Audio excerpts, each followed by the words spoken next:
आइए आपके समक्ष हम प्रस्तुत करते हैं पुनर्नवा की कुछ पंक्तियाँ।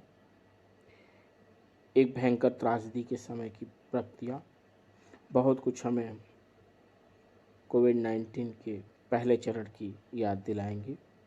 ऊपर आकाश और नीचे धरती, दूर तक जनशून्य राजमार्ग अजगर की तरह लेटा हुआ दिखाई दे रहा है, परंतु आग कहाँ मिले, प्रदीप कहाँ से जले। बच्ची को गोदी में लिए हुए देवरात तेजी से आगे बढ़ने लगे। बड़े बड़े प्रसाद इस प्रकार निशब्द खड़े थे मानो महामारी से ग्रस्त होकर मूर्छित हो गए हैं। वे चलते ही गए पर आग के दर्शन नहीं हुए। अंत में उन्होंने यह निश्चय किया कि अपने आश्रम में ही बच्ची को सुलाकर प्रदीप लेकर फिर इधर आएंगे। लंबा रास्ता तय करके वे आश्रम पहुंचे। वहां उन्होंने देखा कि वृद्ध गोप और उसकी पत्नी उनकी प्रतीक्षा कर रहे हैं। वृद्ध गोप ने अनयोग स्वर में कहा, प्रभु, इतनी देर तक महामारी ग्रस्त पूरे में न रहा करें। देवरात ने थके हुए स्वर में कहा, भद्र, दुख देखकर आया हूँ और साथ में एक रुग्ण शिशु को भी लेकर। यह देखो। दीपक के प्रकाश में तीनों ने उस सुकुमार बालिका का मुंह देखा, मानो पूनम के चांद को राहु ने क्रश लिया हो। हे भगवान, इस नन्ही बालिका की रक्षा करो। वृद्ध गोप की पत्नी का मातृस्नेह उमड़ आया।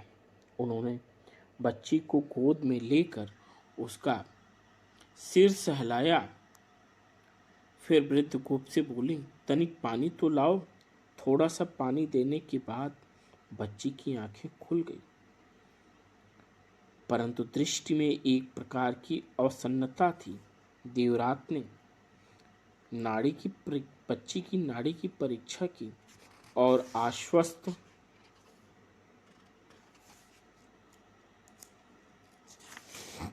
होकर बोले, भगवान का अनुग्रह होगा तो अवश्य बच जाएगी।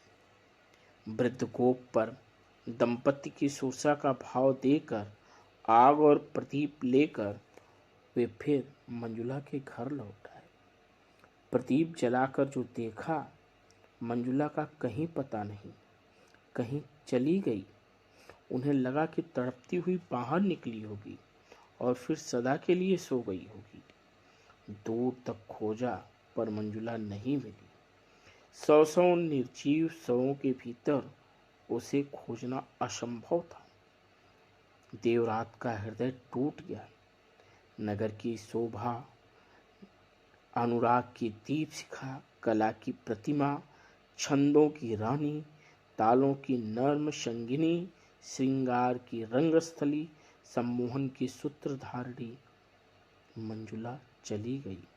बासी को ताजा बनाने की कुशलता कलावती सदा के लिए सो गई।